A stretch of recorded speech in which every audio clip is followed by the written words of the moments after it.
Narcissism के ऊपर हमने कई बातें की।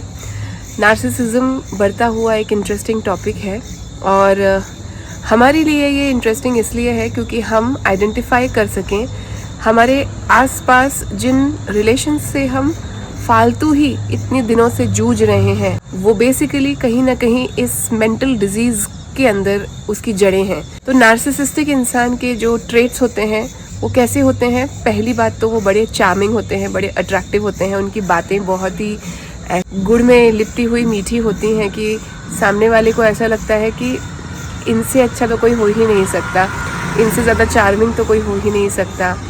रिलेशनशिप्स में जो इनके बहुत क्लोज होते हैं, स्पेशली स्पाउस, ये जो एक रिलेशन है, एक्चुअली इनकी जो रियल जो लेयर है उसकी परख सिर्फ उनको ही होती है, क्योंकि नार्सिसिस्टिक इंसान अपने ये जो रियल कैरेक्टर होता है ये सिर्फ अपने स्पाउस को ही दिखाता है। जब एक बार उसको ये कंफर्म हो गया कि ये इंसान कहीं जाने वाला नहीं है, तब जाकर के ये नार्सिसिस्टिक इंसान अपना एक रियल चेहरा ये सामने दिखाता है। एक नार्सिसिस्टिक व्यक्ति बहुत ज़बरदस्त मैनिपुलेटर होता है। उसे एग्जैक्टली मालूम होता है कि किधर क्या पोर्ट्रे करना है, कहाँ पे क्या बोलने से क्या रिजल्ट होगा। तो इस वजह से उनका समाज शास्त्र में तो पीएचडी होती है और इसी के साथ साथ उनको बहुत ही अच्छा एक्सपीरियंस होता है लोगों को किस तरीके से आप थोड़े दिनों के लिए बहुत अच्छा हैंडल कर सकें। अब जैसे कि मेरे पिछले वीडियो में हमने देखा था कि एक नार्सिसिस्टिक इंसान के साथ लोग ज़्यादा दिन टिकते नहीं हैं। वो क्यों हैं? वो इसलिए क्योंकि जब उनकी ये इनर कैरेक्टरिस्टिक, जब उनका ये बेसिक कैरेक्टर जब सामने आने लगता है, तो ये इम्पॉसिबल हो जाता है किसी के लिए भी कि वो ऐसे इंसान के साथ टिक सके। और उसका रीज़न ये है कि वो सामने वाले को हमेशा ब्लेम करते हैं, वो हमेशा कुछ भी अपनी मिस्टेक के लिए उसको ही रिस्पॉन्सिबल ठहराते हैं। और ये इस हद तक बढ़ती है, ये बात इतनी ज़्यादा बढ़ती है कि एक जैसे एक मेंटली चैलेंज्ड व्यक्ति होता है ना, उस हद तक ये अपने आप को दिखाने की कोशिश करते हैं कि ये अपने इनकी ज़िंदगी का जो कुछ भी गलत हो रहा है वो या तो किस्मत की वजह से हो रहा है, या दूसरों ने उनके साथ कुछ गलत किया उसकी वजह से हो रहा है, या इनको कोई डंप करके गया तो ये उसमें उसकी गलती है।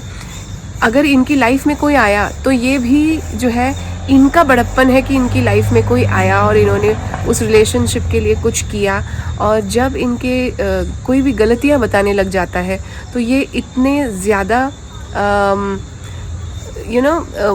ऑफेंड हो जाते हैं, they get offend very easily. तो ऑफेंड ये इसलिए नहीं होते कि ये उनको किसी ने कुछ कहा गया है।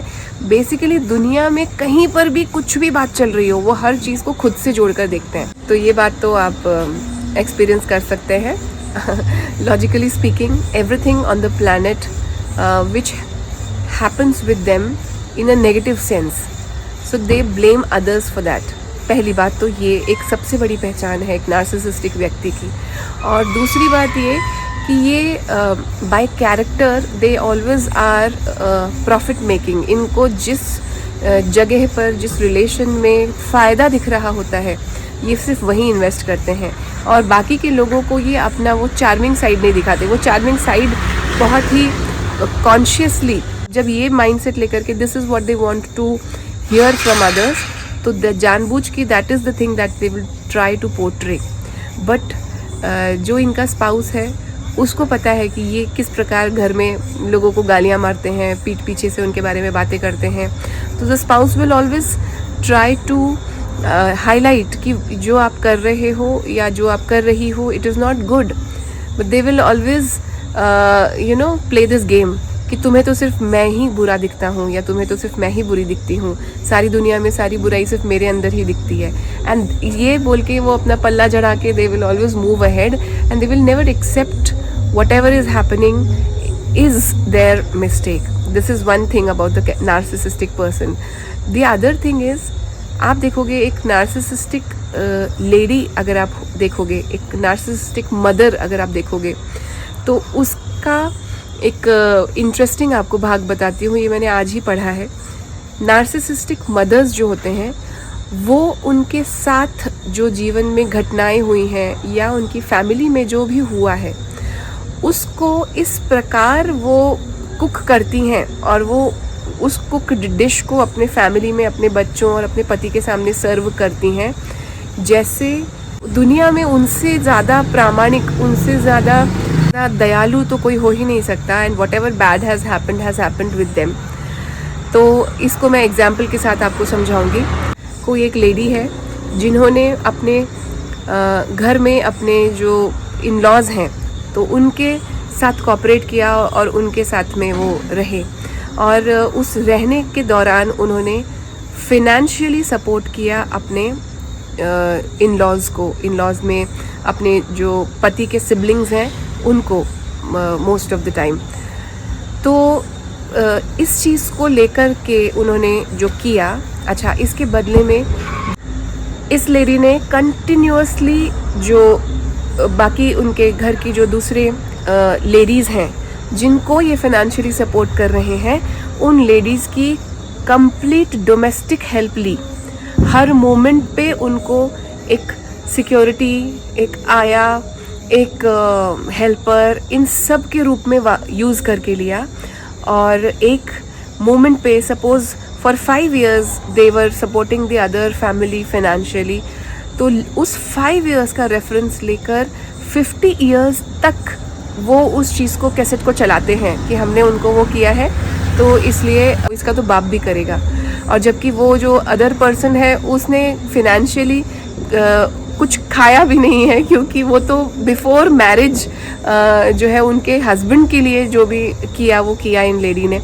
तो ये इस टाइप के ये नार्सिसिस्टिक मदर्स का ये एक नेचर होता है कि they will always change the story according to their benefit. इनके लिए किस तरह से वो चीज़, वो स्टोरी बेनिफिशियल हो सकती है, वो उस तरीके से उस स्टोरी का जो नैरेटिव है वो लिखते रहते हैं। और ये नैरेटिव सेट नहीं होता है, ये नैरेटिव बदलता रहता है। तो अगर इनकी जो घर आई हुई बहू है उसको सुनाने के लिए इसका नैरेटिव अलग है, उनकी बेटी के लिए नैरेटिव अलग है, उनके बेटे के लिए ये नैरेटिव अलग है। सभी कैरेक्टर्स जो इनकी कहानी में इस कहानी में सबसे ज़्यादा दुखिया जो होती है वो औरत, वो ऐसी एक नार्सिसिस्टिक मदर हो जाती है। तो interestingly when you see deep they will never accept. So when you start asking them questions कि जैसे अगर आप उस टाइम पे जॉब करते थे तो आपके बच्चों को किसने संभाला, अगर आप उस टाइम जो है आपने ये फैमिली के लिए किया तो फिर ये किसने किया, या आपके सामने ऐसी हुई घटनाएं जिसमें आपने उनको कम्प्लीटली एब्सेंट देखा और जिन लोगों को वो ब्लेम कर रही हैं उन्हें आपने सब काम करते हुए देखा। तो जब आप ऐसे क्वेश्चंस करते हो ना तो then they will feel offended. और अगर ये क्वेश्चंस एक डॉटर इन लॉ ने कर दिए ऐसी मदर से, वो तो फिर उसका तो पूरा करियर ही ख़त्म है, मतलब उसके संस्कार ख़त्म, उसकी अच्छाई ख़त्म, उसका सब कुछ ख़त्म। तो ये जो एक माइंडसेट होता है कि जहाँ पर कोई भी इंसान जिसने अपनी बुद्धि, अपने आँखों से सब चीज़ें होते हुए देखी हैं, वो जब ऐसे लोगों को क्वेश्चन करता है कि ऐसा तो हुआ ही नहीं था, ये आप जो बता रहे हो ये तो हुआ ही नहीं था, और जो ये आपने किया इसको आप इस तरीके से ट्विस्ट करके बता रहे हो जबकि सच तो ऐसा है, then these people will just go mad and they will never वो आपको है ना, आपकी क्रेडिबिलिटी को ख़त्म करने की कोशिश करेंगे। वो आपकी पब्लिक जो एक इमेज है उसको ख़राब करने की कोशिश करेंगे, सो दैट अगर आपने किसी को ये बातें बोल दी तो वो उनको जो है क्वेश्चन ना करे कोई।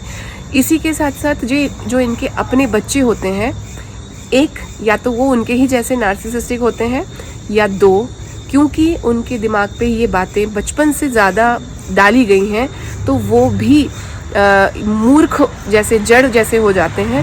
दे will never ask questions and they will never believe their own eyes and mind. This is the biggest drawback.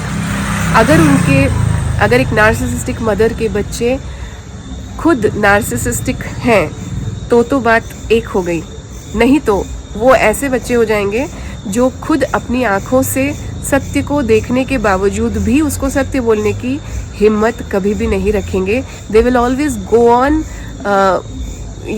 हर चीज़ में, मतलब ऐसा नहीं है कि जहाँ पर उनकी मदर की रीच है वहीं तक, उनकी लाइफ के हर एक कॉन्टेक्स्ट में जहाँ पे उनकी मदर की रीच है या नहीं है, जहाँ इंडिपेंडेंटली उनको वो सिचुएशंस हैंडल करनी है, हर जगह they will wait for some narrative to come, और उस नैरेटिव के आधार पर वो उस सामने वाली सिचुएशन को और लोगों को जज करेंगे। ऐसी उनकी आदत एक्चुअली मेंटल कैपेसिटी बन जाती है। अपनी मेंटल कैपेसिटी उनकी इतनी लो हो जाती है कि that they are not able to handle and जज the situations and people by their own, because they are always been handicapped. उनको हमेशा एक सत्य बताया गया, एक उनको पर्सपेक्टिव बताया गया, और उस बताए हुए पर्सपेक्टिव के हिसाब से वो अपनी ज़िंदगी को जीते रहे। उनको यही लगता रहा कि जो मुझे दिख रहा है वो तो मम्मी ने बोला कि गलत है, तो जो मम्मी ने बोला वो सही है, तो इसका मतलब लाइफ की हर सिचुएशन में जो दिख रहा है वो शायद मुझे प्रॉपर जजमेंट नहीं हो रहा है, और जो नहीं दिख रहा है वो हो सकता है। तो इस तरीके से they all go on making very bad relationships. तो ऐसे नार्सिसिस्टिक मदर्स के जो ये प्रोडक्ट्स होते हैं, बहुत रेयरली ये नॉर्मल इंडिविजुअल्स होते हैं। Otherwise most of the time ये अट्रैक्ट करते हैं ऐसे रिलेशनशिप्स जो इनको इस्तेमाल करते हैं, या फिर ये खुद ऐसे रिलेशनशिप्स को अट्रैक्ट करते हैं जिसमें इनसे ज़्यादा जो कोई एक व्यक्ति थोड़ा सा सीधा या नॉर्मल रहे, तो ये उसको फिर इस्तेमाल करते हैं। तो ये जो इस्तेमाल करने वाला जो चैनल है वो चालू ही रहता है। तो either they will get exploited और they will exploit somebody. This is the normal life of a child who has been raised by a narcissistic mother. तो ये जो आपको बातें बता रही हूँ, ये किसी सास बहू सीरियल की कोई स्टोरी नहीं है। ये रियल लाइफ नार्सिसिस्टिक लोगों को जब आप हैंडल करते हैं तो उस सिचुएशन में किस तरीके से छोटी छोटी बातों को, एकदम छोटी बात, जैसे किसी का घर में आना, कोई गेस्ट का आना, और उस सिचुएशन में आपने उस चीज़ को घुमा दिया कि जैसे कोई आपके घर में आया है तो आपने उस टाइम इस चीज़ को, नैरेटिव को घुमा दिया कि उनका ये काम था तो ये आ गए, और हमारा जब काम था तब ये नहीं आए। मतलब आप ये देखिए कि वो ईच एंड एवरी मोमेंट पे they do not leave a single stone unturned to brainwash their kids. But ये ब्रेन वॉशिंग इस टाइप की होती है कि इसमें परमानेंट इनके बच्चे जो है ना वो ट्यून हो जाते हैं उसी वाइब्रेशन पर, और इस वजह से ये एक्सप्लॉयटेशन और एक्सप्लॉयटेटिव मोड में रहते हैं। एक और एग्जांपल मैं आपको देना चाहूँगी। मैं एक लेडी को जानती हूँ, उन्होंने अपनी देवरानी की शादी को लेकर के एक बहुत बड़ा नैरेटिव बनाया। अब रियल लाइफ सिचुएशन में क्या हुआ था कि उनके हस्बैंड को उनकी सास ने चैलेंज कर दिया था कि आप जो है बड़े भाई हो और आपके छोटे भाई की शादी नहीं हो रही है, आप चाहते नहीं हो शादी हो। तो ये एक थोड़ा नेस्टी सा एक कमेंट उनकी मदर इन लॉ ने उन पे कर दिया, इनफैक्ट उनके पति पे कर दिया, उनसे नहीं कहा कुछ भी। तो उनके हस्बैंड ने जल्दी जल्दी में एक लड़की देखी और उससे अपने भाई की शादी करवाई। ये एक रियल लाइफ सिचुएशन है जिसमें कोई ऑल्टरेशन नहीं है। This is the thing which happened actually, this is the fact. Now narcissistic check.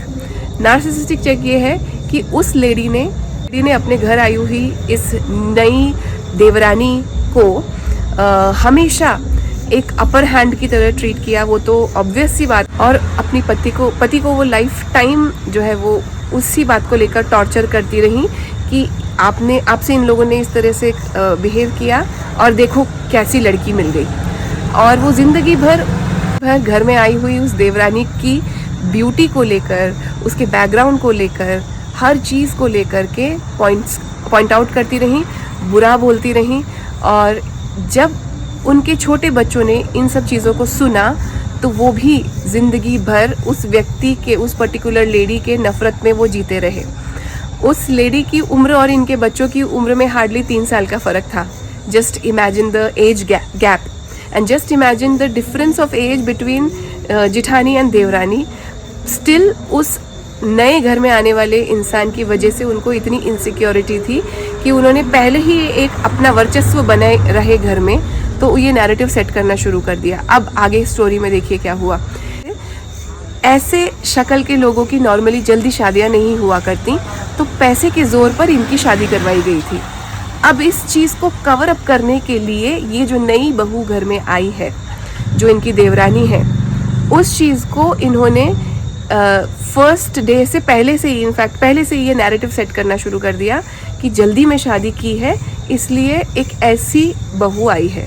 और अब जो भी व्यक्ति बाहर से थर्ड पर्सन आता है, अच्छा क्योंकि घर के जो लोग हैं वो अगर बोलेंगे तो वो तो बुरे हो जाएंगे, बिकॉज वो तो फाइनेंशियली उनको सपोर्ट कर रहे हैं, लेकिन जो घर से बाहर के लोग हैं जिनको ये चीज़ दिख रही है कि this lady is much better and much more beautiful than her in all the ways, height wise भी, कलर वाइज भी और लुक्स वाइज भी, अगर किसी ने बोल दिया तो वो व्यक्ति की इमेज को ये बर्बाद करने में ये बिल्कुल भी देर नहीं लगाते। क्यों? जो कॉन्फिडेंस है लोगों को कंट्रोल करने का वो बढ़ चुका है बहुत ज़्यादा।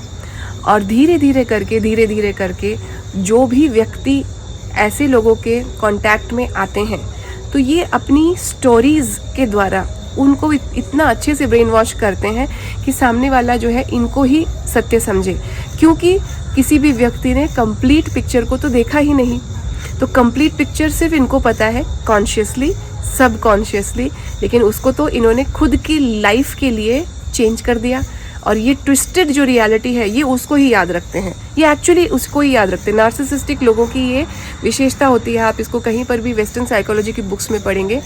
एक तो नार्सिसिज्म नॉन क्योरेबल है, क्योंकि ये कैरेक्टर रिलेटेड डिजीज़ है, ये आपका बाहर एक्सप्रेशन रिलेटेड है ही नहीं, ये कैरेक्टर रिलेटेड है। ये लोगों की पर्सनैलिटी अंदर से, डीएनए से इस प्रकार की होती है कि वो थैंकलेस होते हैं, वो ब्लेम करते हैं सामने वाले में, और अपना कंट्रोल जो है वो सामने वाले के ऊपर हमेशा बना के रखना चाहते हैं। उसके लिए ये सारे फेक नैरेटिव्स वो सेट करते हैं। तो ये जब आप देखोगे कि इन्होंने इस टाइप का ये जो नैरेटिव सेट करने का ये जो बनाया, इससे क्या हुआ, इसके रिजल्ट्स क्या हुए? इसके रिजल्ट्स ये हुए कि ये जो लेडी थी ये लाइफ लॉन्ग अपने आप को कम सुंदर, कम एफिशिएंट, कम अच्छा समझती रही। दूसरा सबसे खराब, इनके पति भी यही नैरेटिव के ऊपर अपनी जीवन को जिए और इनकी लाइफ ऑलमोस्ट जो है वो स्पॉइल कर दी इन्होंने, जेठानी ने। क्यों? क्योंकि उन्होंने इनके पति के माइंड पे, क्योंकि उनके पति जो है वो ऋणी थे, वो उस इकोनॉमिकली हेल्प करने की वजह से वो उनके ऋणी थे। वो उनको अपना क्योंकि अब मैंने बताया एज गैप भी इतना है, because they are so older to this couple, so they will respect them as their father and mother. तो उस ऋण की वजह से इनके दिमाग पे हमेशा यही इम्प्रेशन रहा कि मेरी जो वाइफ है she is not that beautiful, मेरी शादी जल्दी में हुई, इस वजह से मुझे ऐसा एक व्यक्ति के साथ जो है मेरा नाता जुड़ गया और जल्दीबाजी में। और जब आप प्रैक्टिकली एक थर्ड पर्सन की तरह देखते हो तो सारे रिलेशंस पूरे जो खानदान के हैं तो वो ये छोटे वाले जो कपल हैं वो संभालते हैं। के बाद भी जो छोटे उम्र के लोग थे, जो छोटे कपल्स थे, वो आज भी उनको जो रिस्पेक्ट है, ड्यू रिस्पेक्ट है, वो देते रहे। बट ये जो नार्सिसिस्टिक मदर है, she went on with the stories and आप देखोगे ऐसे लोगों की जो अंत होता है वो बहुत ख़राब होता है, क्योंकि अब वो स्टोरी को रिपीट टेलीकास्ट पे प्ले कर करके वो अब इतना खुद कन्विंस्ड है कि अब वो अपने साथ में होने वाली हर चीज़ के लिए भगवान को ब्लेम करेंगे। वो जो स्टोरी सुना रहे हैं, अगर उनकी फेक स्टोरीज पे किसी ने बिलीव नहीं किया या जिसने अपनी आँखों कानों पे बिलीव करके अपनी जो एक्सपीरियंस है उसके आधार पर बिहेव किया, तो वो लोग उनके लिए फिर गलत हो गए। तो इस प्रकार से ऐसे जो फेक नैरेटिव्स वाले जो व्यक्ति होते हैं उनका जो लास्ट फेज होता है उस सत्य का, वो बहुत गलत हो जाता है, वो बहुत बुरा होता है। और उस समय उनको आप न तो कोई मेंटल ट्रीटमेंट दे सकते हैं और ना ही आप उनको कोई फिजिकल ट्रीटमेंट दे सकते हैं, क्योंकि उनके नेचर में ही वो सत्य को ट्विस्ट करने की आदत पड़ गई होती है। तो ये जो सेशन आज का था, ये सिर्फ और सिर्फ कुछ स्टोरीज़ और एग्जाम्पल्स के द्वारा नार्सिसिज्म को और ज़्यादा डीपली एक्सप्लोर करने के लिए था। नार्सिसिज्म के ऊपर ये जो कुछ भी हम चर्चा कर रहे हैं, इसका उद्देश्य सिर्फ इतना है कि नार्सिसिस्टिक लोगों को हम अपने आसपास के जीवन में जल्दी पहचान लें, ये टॉक्सिक रिलेशनशिप्स को कट ऑफ करने के अलावा और दूसरा कोई उपाय नहीं है। यही सभी आप देखोगे जितने भी साइकोलॉजिकली जो ट्रेंड व्यक्ति हैं, मैं तो योगिक साइकोलॉजी के लिए ट्रेंड हूँ, लेकिन वेस्टर्न साइकोलॉजी के लिए जो ट्रेंड व्यक्ति हैं, अगर उनसे भी कंसल्टेशन लिया गया तो उनका भी यही मत है कि नार्सिसिस्टिक व्यक्ति एक टॉक्सिसिटी ही लेकर आते हैं किसी भी रिलेशनशिप में। वो जब भी जिस भी स्टेज में रहेंगे, उनसे जुड़े हुए क्लोज रिलेशनशिप्स हमेशा टॉक्सिकली टारगेटेड रहते हैं। तो उनके लिए यही एकमात्र ऑप्शन होता है कि जहाँ तक हो सके आप उनको कट ऑफ करें। जहाँ बिल्कुल पॉसिबल नहीं है कट ऑफ करना, तो वहाँ पर अनइमोशनल रिलेशन रखें, क्योंकि अगर आप उनसे इमोशनली इन्वॉल्व रहे तो उनको इमोशनली मैनिपुलेट करना बहुत आसानी से आता है। तो just keep your relationship completely unemotional and uninvolved. That is the only way to move ahead in a relationship with a narcissistic person. इसके साथ साथ दूसरा कारण ये भी है इस वीडियो को बनाने का कि अगर आप ऐसे टॉक्सिक लोगों के साथ रिलेशनशिप में हैं और आप नहीं छोड़ सकते, तो आपको कंटिन्यूअस वो एक मानसिक रूप से पागल करने का एक स्ट्रैटेजी उनकी होती है। क्यों? क्योंकि जो आपको दिख रहा है, जो आप सुन रहे हो, जो आपको सब कुछ सेंस हो रहा है ना, उसको वो कंटिन्यूअस गलत ठहराते रहते हैं। दे will always keep blaming you for everything negative happening around in their lives. Point number 1। Point number 2, they will always आपका कॉन्फिडेंस कम करेंगे। वो हर बार वो आपके कॉन्फिडेंस को ख़त्म करेंगे, आपको झूठा, आपके इमेज को जो है वो डाउन करेंगे। ये सब कुछ चीज़ें वो आपके साथ में कंटिन्यूअसली लाइफ लॉन्ग करते रहेंगे। तो ऐसे सिचुएशन में आपको, जब आपने ये समझ लिया कि ये सामने वाले का एक मानसिक रोग है, उस सिचुएशन में आप उसको एक तो इमोशनली कट ऑफ कर दीजिए, वो पहली बात। दूसरी, खुद का सेल्फ कॉन्फिडेंस बिल्डअप कीजिए, खुद के ऊपर विश्वास करना सीखिए। खुद आपने अपने कानों से, आंखों से जो देखा सुना, जो भी आपने सेंस किया, उसके ऊपर बिलीव करना शुरू कीजिए। अपने नर्वस सिस्टम को ये शांत कीजिए, क्योंकि नार्सिसिस्टिक इंसान के साथ रहने वाला हर व्यक्ति ये हमेशा हाइपर एक्टिव होता है, क्योंकि वो कभी भी कुछ भी कर सकते हैं। और ये कभी भी कुछ भी बिहेव करने वाले एराटिक जो है ना बिहेवियर वाले जो ये नार्सिसिस्टिक लोग होते हैं। अच्छा, ये एराटिक बिहेवियर सिर्फ क्लोज्ड ये इसके अंदर, कंपाउंड के अंदर होता है। For the world they are highly manipulative and they are highly calculative. They know what they are presenting, but in a closed vicinity, just अपने इस एक स्पाउस के आगे या अपने वो मतलब घर के अंदर उस क्लोज्ड दायरे में ही वो अपनी ओरिजिनल ये कैरेक्टरिस्टिक्स दिखाते हैं। तो ऐसे में आपको बहुत ध्यान से अपना सेल्फ कॉन्फिडेंस को बिल्ड करते रहना चाहिए, भगवान से प्रार्थना करनी चाहिए, क्योंकि जब भी व्यक्ति हो, अपने ही कर्मों के कारण उसको अच्छे और बुरे लोग मिलते हैं। तो जो चीज़ें कट ऑफ करना कम्प्लीटली पॉसिबल नहीं है, तो उन चीज़ों को हैंडल करने की शक्ति ये भगवान हमको देते रहें। तो इसके लिए कंटिन्यूअसली ये भगवान से प्रे करें। क्योंकि मैं योगा साइकोलॉजी से हूँ, इसलिए मैं डेफिनेटली ईश्वर प्रणिधान की बात करूँगी। और ये कोई भी व्यक्ति जो कि समझदार होगा उसको ये मालूम होगा, ये दवाओं से नहीं, ये भगवान की कृपा से संभव है।